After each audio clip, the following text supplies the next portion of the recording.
আলহামদুলিল্লাহ বিশ্বের বৃহৎ জুলুস আঞ্জুমান ট্রাস্টের অধীনে আজকে 12 রবিউল আউয়াল আওলাদে রাসূল হযরতুল আল্লামা পীরে বাংলার সাবির শাহ মাদ্দাজিল্লুল আলী ও দুই শাহজাদার নেতৃত্বে শুরু হয়েছে। আপনারা জানেন এবছর 55তম জুলুস হচ্ছে। এই জুলুসের মেসেজ একটাই, ইসলাম শান্তির ধর্ম। আমরা রসুলের আদর্শকে আমরা প্রদর্শন হিসেবে আমরা চাই। রাসূল পাক সাল্লাল্লাহু আলাইহি ওয়াসাল্লাম কখনো হানাহানি মারামারি চায় না।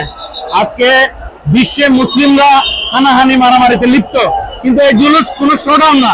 আমরা চাই মুসলিমদের মধ্যে ভ্রাতৃত্ব এবং অন্যান্য ধর্মাবলম্বীরাও যারা রয়েছে, আমাদের রাসূলের সবসময় মেসেজ ছিল যে যার ধর্ম পালন করবে এবং শান্তি এই আশাবাদ ব্যক্ত করছি।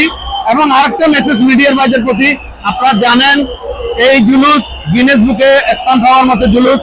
আপনারাই সবসময় বলেছেন এই জুলুসে 1.5 লক্ষের উপরে গত বছর মানুষ হয়েছে, নবী প্রেমী ভাইয়েরা শরীক হয়েছেন। এবারেও আপনারা চেষ্টা করবেন এই জিনিসটা যাতে সুন্দরভাবে মানুষের মাধ্যমে মানুষের কাছে উপস্থাপন করা যায় আপনাদের ভিডিওর মাধ্যমে। ধন্যবাদ সকলকে।